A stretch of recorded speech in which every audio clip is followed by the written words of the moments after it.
Greetings. Welcome to Limitless Alchemy 808. I'm Patience. I've been wanting to make a video about the title for quite some time, and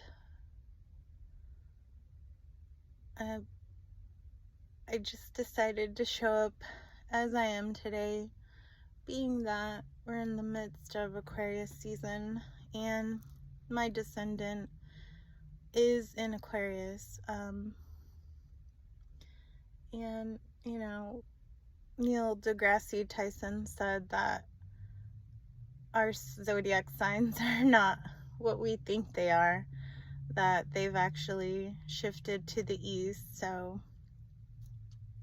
technically I'm not a Scorpio, I'm a Libra, I believe, but whatever, it doesn't really matter. You can claim and disclaim whatever you want about anything. Discernment, resonating, that's what we're all here for. I just feel that astrology is a beautiful guideline for navigating human personalities, human egos. But I just, had a cry, got some catharsis because a lot is changing right now for me, and I can't really control most of it. The universe is in control, but there are times when we feel that perhaps we've been, I don't want to say ignored, more so like, set aside, I guess, or that just feels really harsh. But we may feel like perhaps we're not in alignment with our preferred reality, when really that's the whole beautiful part of it, is that we're on that path and we're not even fully conscious of it. When we shift consciousness from 3D to 4D to 5D, that is when we are able to see the path a little more clearly for ourselves. We are privy to the path ahead more so than we were before. I believe Mark Hutton on YouTube said that everyone is born at the base density of 3D, and you raise your frequency, raise your vibrations, raise your consciousness, become more conscious, and you're shifting into the higher densities. And with everything that I've seen in no less than a year, I definitely can assure you all that this is a simulation, that this is a projection, and we do have the power to shift realities. We do have the power to step into what we desire. We have so many confirmations from our fellow beings, our fellow inhabitants of this experience, and I was just really inspired by a Good Witch official on Instagram. She has 4 million followers in a year, and that is because she was just consistent, showed up for herself all the time, and followed her highest excitement, which Bashar has advised all of us to do. We want to step into our preferred realities, then we need to follow our passion, follow our highest excitement to the best of our abilities, and the universe will work out the rest for us. So here I am on YouTube, no makeup on my nose. I mean, the redness has gone away a little bit. My eyes look a little glassy. I can assure you it was just because I was crying, but my hair is definitely in need of a trim. It has no shape, but that doesn't matter. It doesn't matter what I look like on the outside, because I know that what I am on the inside, what I bring to all of you, what I bring to myself, is the most beautiful thing that I have to offer. And that's why I want to talk about children, because we were all there at some point. None of us walked through, the birth portal just fully grown and fully, suit, tie, briefcase off to work. It's a process, and it's amazing how humans take the longest time to mature. It's so essential to the experience that we are so vulnerable for so long. And I used to be someone that said, before my final spiritual awakening, that none of us asked to be born.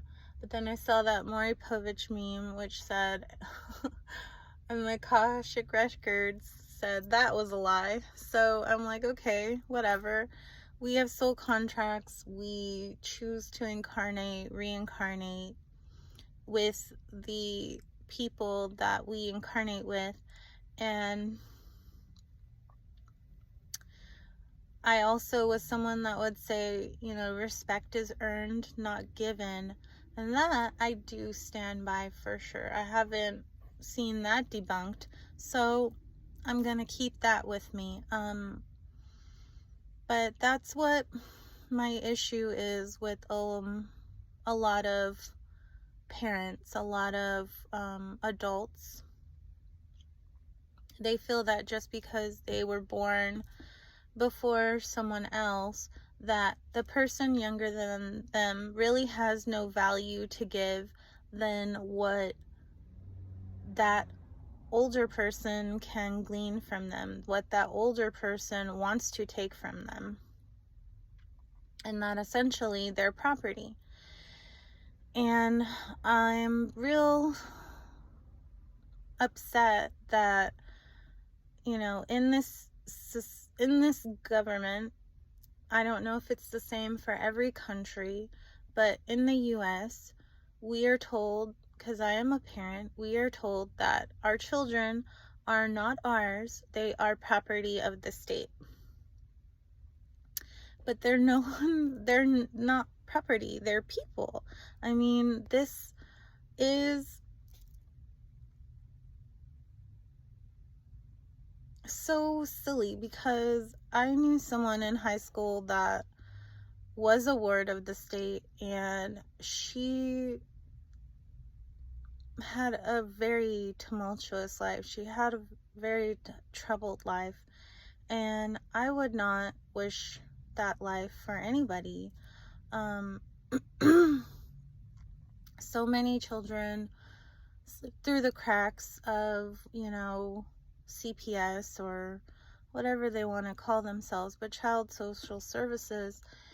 And we hear so many stories about kids being abused and kids being murdered, and because of the ineptitude of the people who are paid to take care of them, who are essentially in charge of them, because if children are property of the state, then the social workers are the champions, right? Well, they can't be bothered to do much, not even their own jobs. I may be a little bit bitter about it, because I was someone who experienced child sexual abuse,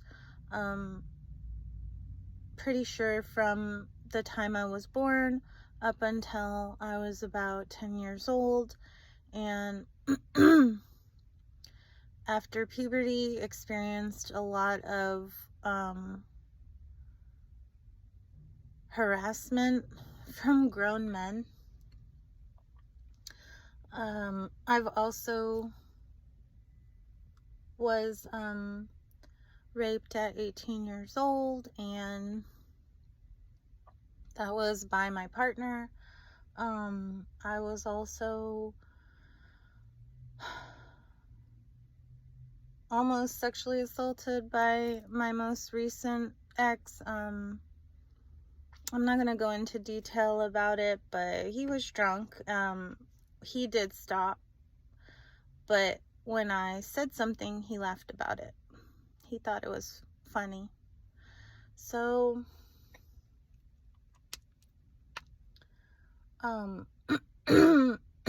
excuse me, I'm gonna drink some coffee here.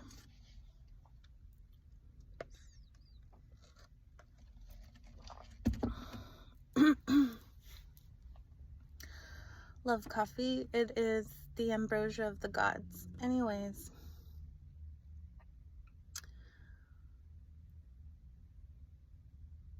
when adults realize that children have more value and insight that they could gain more so than the material aspects, sexual gratification, free labor, emotional support, because I touched on it in my last video. I was the emotional support partner for, in this case, I will call her my mother, but essentially, I was her partner. I was her, for lack of a better term, husband. Even though she had a husband, my two younger sisters' dad, and then she had boyfriends after they divorced, she still always relied on me for her emotional stability. And then we lived in Joshua Tree from when I was in 3rd grade, and then I moved out when I was in 7th grade to La Puente with my dad. And all during that time, it was all on me to take care of my sisters. It was my responsibility to make sure that we got to school. It was my responsibility to make sure that we got home from school. It was my responsibility to entertain them. It was my responsibility to feed them. And I understand, single mother and everything like that, but it's like,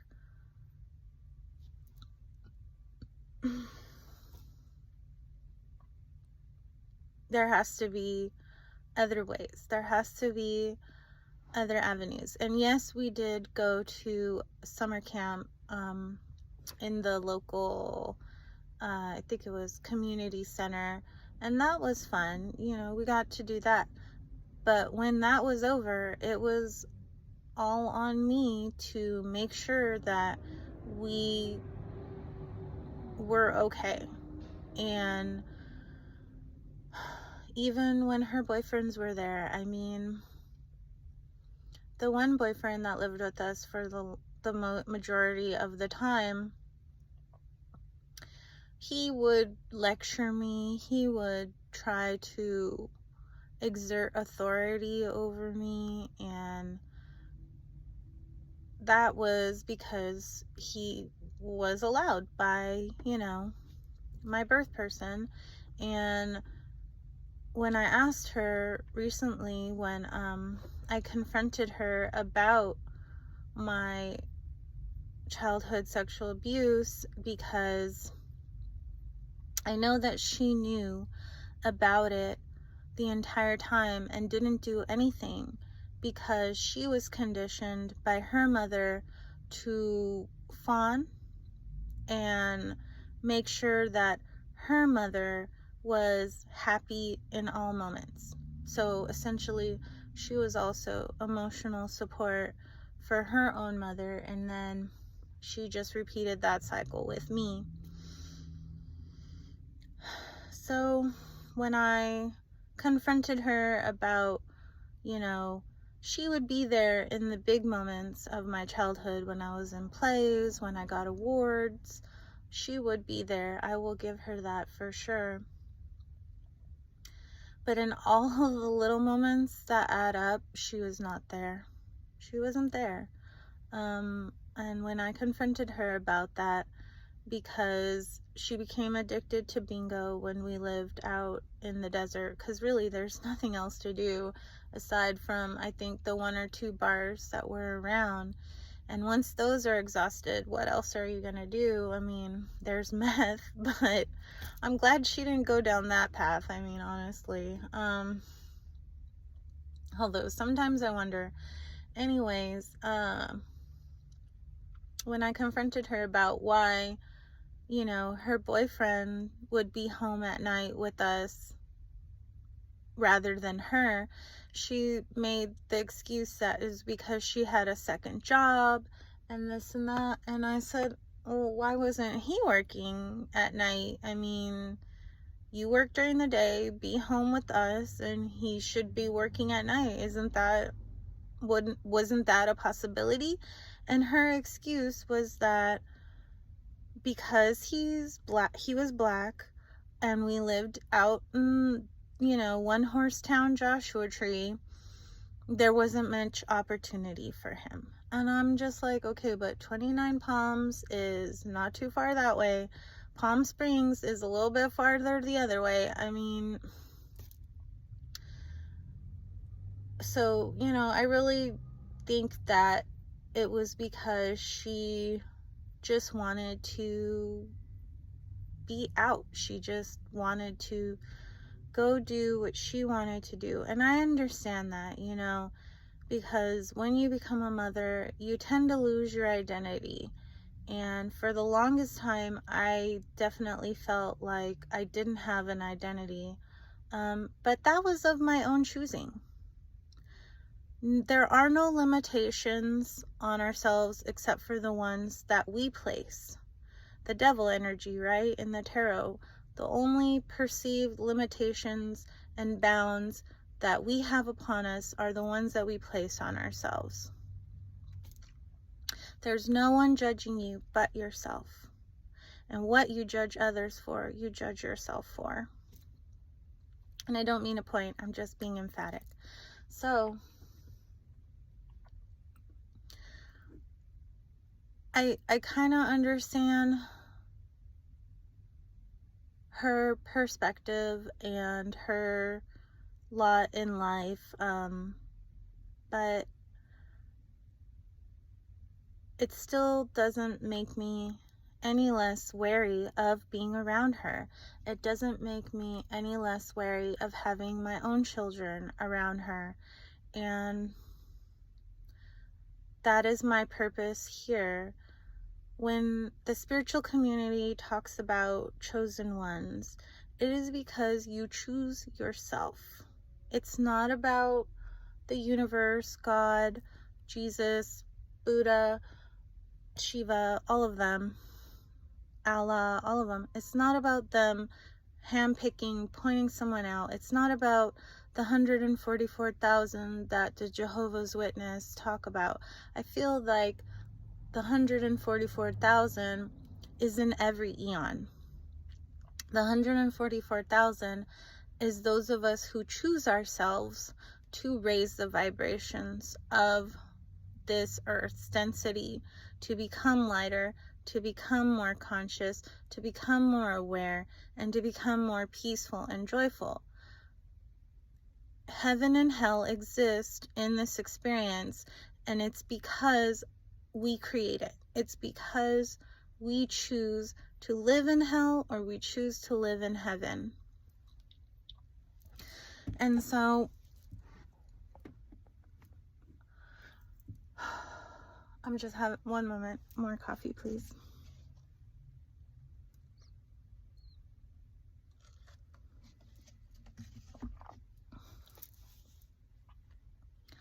And so getting my brain back on track here.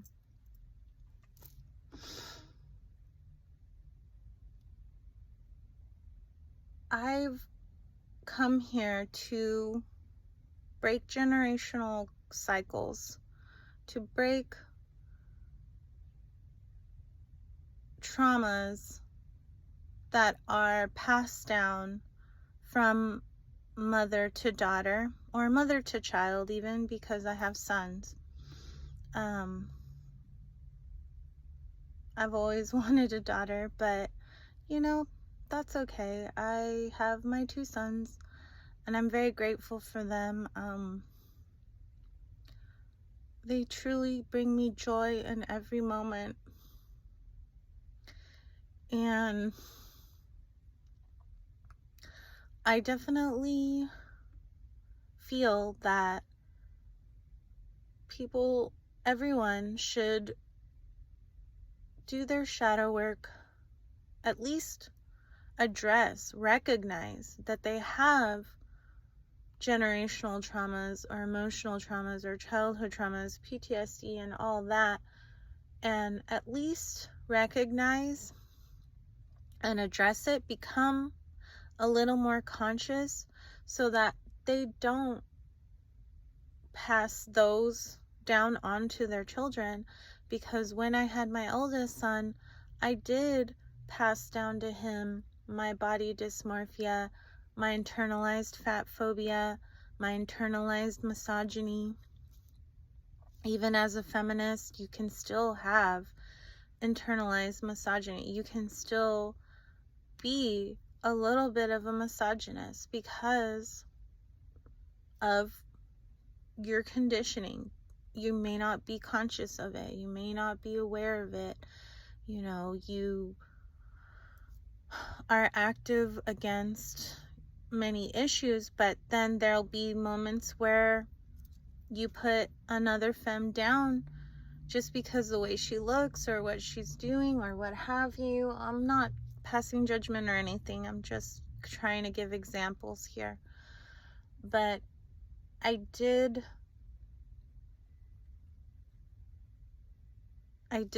pass those on to him.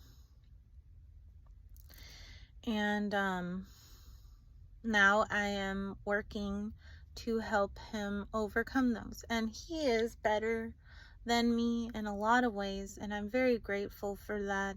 There's things that I pass on to him that he didn't resonate with him and he didn't take with him, but the things that he did take with him that I know are not his to take, then that's what I'm working with him on. And then my youngest too, I mean, when I had him 9 years later, I still hadn't addressed my traumas. I still hadn't addressed my PTSD, and I have passed on to him a few traumas of my own, limiting beliefs and things like that. And I've definitely been actively working with him to release those limiting beliefs. And it's so interesting because last year he started playing Minecraft, and because I felt he was old enough, and he started playing Minecraft, and he asked me one day, he said, "Mom, is life always have to be in survival mode? Why can't it be in creative mode?" And at the time, I was still stuck in my limiting beliefs, and I said, well, you know, that's just how it is. That's life and this and that. But it activated my spiritual awakening within, because while I had an idea about manifestation, I really wasn't aware of it. I really wasn't conscious of attracting what we want to ourselves. I would always say, oh, I always have what I need. Thank you, God, or thank you, whatever. But I know that I'm worthy and deserving of more than enough. I know that I'm worthy and deserving of getting paid to exist. And so I get paid to say I get paid. I mean, this is the whole point. Forgetting who we are, coming back, finding ourselves, and living our lives of design through our service to others and ourselves. However we come to agree to serve others and ourselves when we are here, that is the point of our existence. And also to experience the things that we prefer to experience here. So I've definitely been someone who's been able to manifest a lot of negative things in my life, but that I'm actively, transmuting. So when he said that to me, it just opened up all the possibilities that yes, we can be in creative mode in this physical reality. We can. It's not always about survival. We're thriving, not surviving, right? I mean, if I lived out in the wilderness, yes, it would be survival.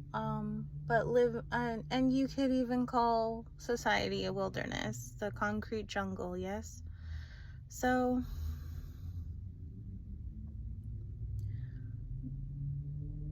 that's mainly why I came on here, to impart that no matter what age anyone is, they can still give insight, give knowledge, give wisdom.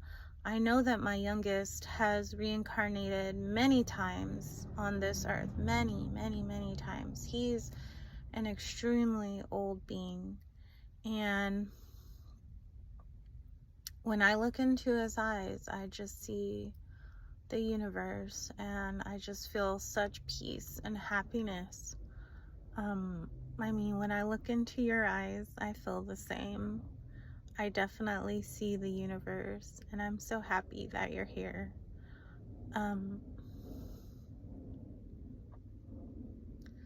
But it's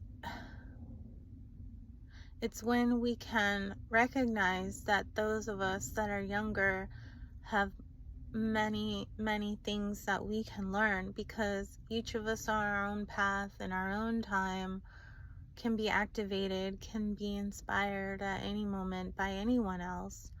And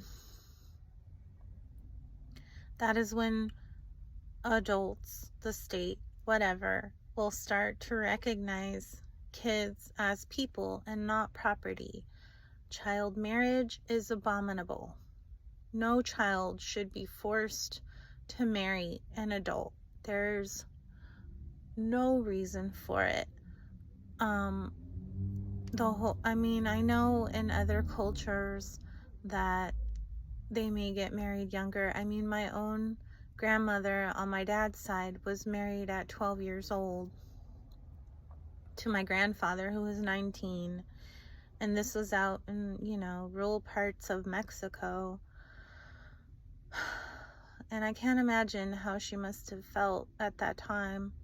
I never really got to talk about that with her, because there was always someone else around to interpret for us. Because as a child, when I was first born and my parents were together, they lived with my grandparents and, aunts and uncles and everything. I mean, there was about, I would say, at least 15 people out all the time living in my grandparents' house. Kids, adults, everybody, and my mother learned Spanish from my grandmother so that they could communicate with each other. but my parents soon divorced, I believe, before I was even a year old. And I would visit my dad from time to time, and my grandmother would take care of me from time to time when my mother would go to work. And I was very fluent in Spanish. I would actually interpret conversations between my dad's mom and my mom's mom so that they could communicate. But after I was 5, I didn't really see my dad too much. My mother claims it was because he was heavily into cocaine and all kinds of things, and he denies it. Honestly, I'm not even gonna worry about it because that's not my baggage to carry. But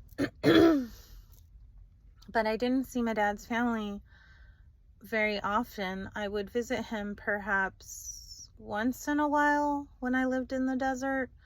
And then when I moved with him when I was 11, I had to relearn all of the Spanish that I lost because my mother would not speak it to me because she was married to my sister's dad, and he, being a Scottish-Irish descent, did not speak Spanish. He didn't really like me either. He didn't really want to parent me, which explains why he traumatized me by watching Chucky. But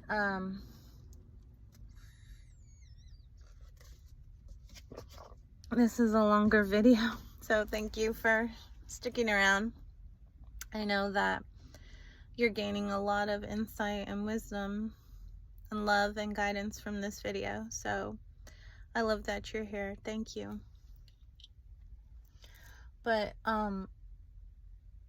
she didn't speak it with me anymore, so I essentially lost a lot of it. And when I moved back with my dad, to have conversations with my grandmother with my abuelita was very challenging, and someone would always have to be there. And I can understand Spanish very well. I can understand what people are telling me. Some words I get lost, like some words that I'm not familiar with, but for the most part I can get by. I mean, I like I said, words that I'm not familiar with will get stuck on. But there's Duolingo, and something that I told my best friend Alpha the other day was that at that time I was really frustrated of not being able to have full conversations with her alone, to get to know her on my own terms, because she didn't understand me, or she was afraid of me. She knew I'm a witch, and being raised Roman Catholic, she was very scared of me, in the sense of, I feel what would happen to me, what society would do, right? But she didn't realize how quickly society changes. But she's back now. She's reincarnated into my younger cousin, and I'm so glad for her. She has a truly awesome life now. I'm extremely happy for my grandmother. But I lost track. Anyways, so I was telling Alpha, I was like, I thought to myself, why isn't there some sort of device that I can speak into? And this is before personal computers, before even cell phones. I mean, I didn't have a Ericsson brick phone until I was like in sophomore year. And I was thinking about this in 8th and 9th grade. I was like, why can't I speak into something and it will translate what I want to say into the language that I want it to be for that other person, and then they could do the same and we could have conversations. And now we have, all these great apps, all these great devices that help us to communicate more easily and effortlessly with each other. And I feel like since communication is so much more facilitated now, that allows for more comprehension of each other. But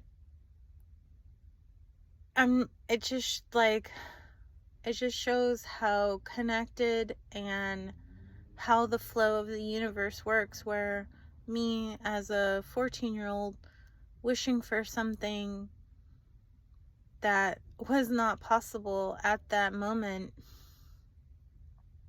it is possible, eventually. And I guess, like I said, my whole point is that once we realize how much value everyone has, no matter what age they are, how much they offer, each of us, they offer this experience, that is when the respect is earned. That is when the consideration is given. I mean, respect and consideration should be default, of course, to a certain degree. I mean, do no harm, take no shit, right? So, but I feel that with all of everything that's going on currently in the 3D, and while I don't feed into drama or anything like that anymore, what we react to, we will see more of. And there's a bee trying to get into my car. And the worst thing you can do is ignore someone. There is no punishment greater than death and exile. So I feel that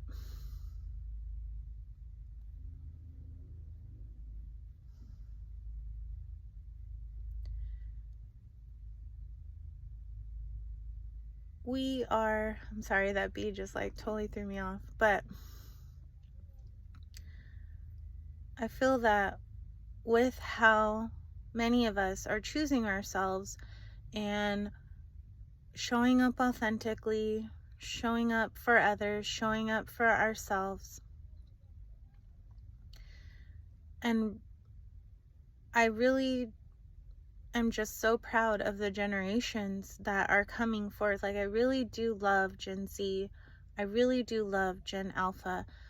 It doesn't matter what generation it is. There's always people that are working for the progress and people working against the progress. No matter what age, generation, doesn't matter. But I really feel that Gen Z, because a lot of them do so much shadow work, they are going to collectively shifting our density as we know it. And that's inspiring and activating older generations, younger generations to come or here. And so it's just so beautiful, this time frame that we're all existing in, this timeline. And I'm truly grateful to be a part of it. I'm truly grateful to be here with all of you and that you're all here with me. So I'm going to end it here, but I'll see you in the next one. And I love you so much. Stay soft, stay sweet, and stay pure. Take care.